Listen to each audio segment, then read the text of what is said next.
Hello everyone, আসসালামু আলাইকুম। সবাইকে স্বাগত যে যেখান থেকে দেখছেন। আজকে খুবই সহজ একটা রেসিপি শেয়ার করব। ভীষণ মজার ডেজার্ট আর কমন কিছু উপকরণ দিয়ে এটা তৈরি করা যায়। সবাই তৈরি করেছেন এর মধ্যে, তবে এটা একটু ভিন্নভাবে প্রেজেন্ট করেছি। আশা করি আপনাদের ভালো লাগবে আর যাকে খাওয়াবেন সেই খেয়ে প্রশংসা করবে।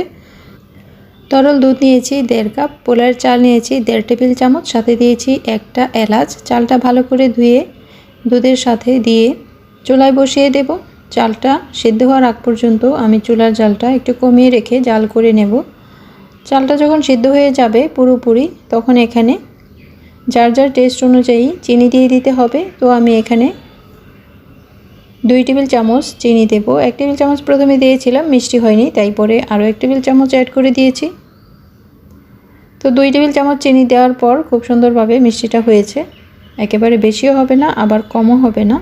দুধটা শুকিয়ে যখন আঠালো হবে তখন আমি এলাচটা তুলে নিয়েছি আর এখানে নামানোর আগে দিয়ে দিব কয়েক ফোঁটা ঘি। খুব সুন্দর একটা ফ্লেভার হবে। এবার চুলাটা অফ করে দেব, এটা ঠান্ডা হলে আরও জমে যাবে। তো চাল রান্না হয়ে গেছে, এবার একটা ডো তৈরি করে নেব। নিয়ে নিলাম আধা কাপ ময়দা, 1 টেবিল চামচ কর্নফ্লাওয়ার, সামান্য লবণ দেব। এবার অল্প অল্প করে পানি দিয়ে একটা আঠালো ব্যাটার তৈরি করে নেব। ঠিক তেলের পিঠা বানানোর সময় যেরকম একটা ব্যাটার তৈরি করি, এর ঘনত্বটা তেমন হবে।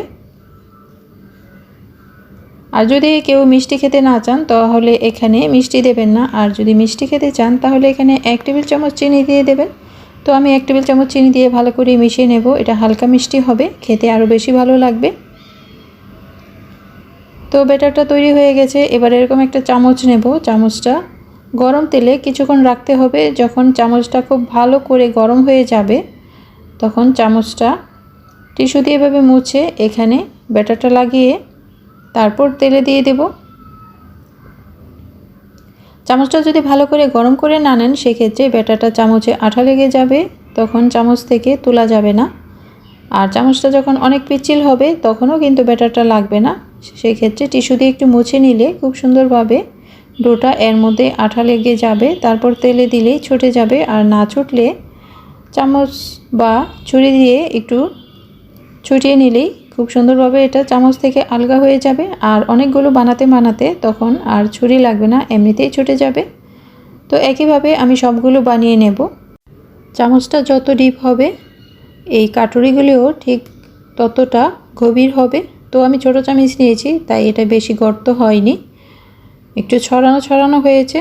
আর এটা বানিয়ে পুরো 1 সপ্তাহ বা 15 দিন পর্যন্ত এয়ারটাইট বক্সে ভরে রাখতে পারবেন, একেবারে মচমচা থাকবে। খুবই সহজ বানানো। চামচটা বেশ গরম হবে, আর প্রতিটা বানানোর আগে এরকম একটু গরম তেলে রেখে তারপর মুছে বানাবেন, তাহলে খুব সহজে বানানো যাবে।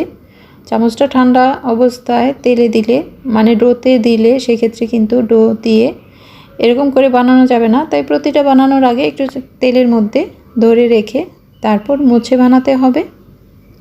তো আমার সবগুলো বানানো হয়ে গেছে। এবার আমি একটা প্লেটে নিয়ে নেব। প্রথমে কতটা মচমচে হয়েছে সে তো আওয়াজ শুনে বুঝতেই পারলেন।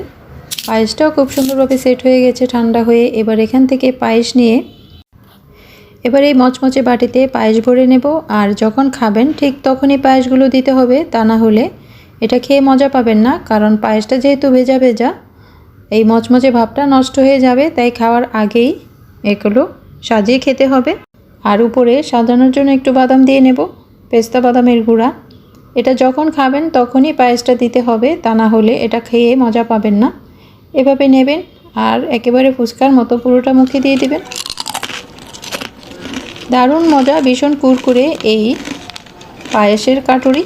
আশা করি আপনাদের ভালো লাগবে। আর যদি ভালো লাগে অবশ্যই রেসিপিতে লাইক দিয়ে সাবস্ক্রাইব করে রাখবেন পরবর্তী সহজ আরও নতুন রেসিপি দেখার জন্য।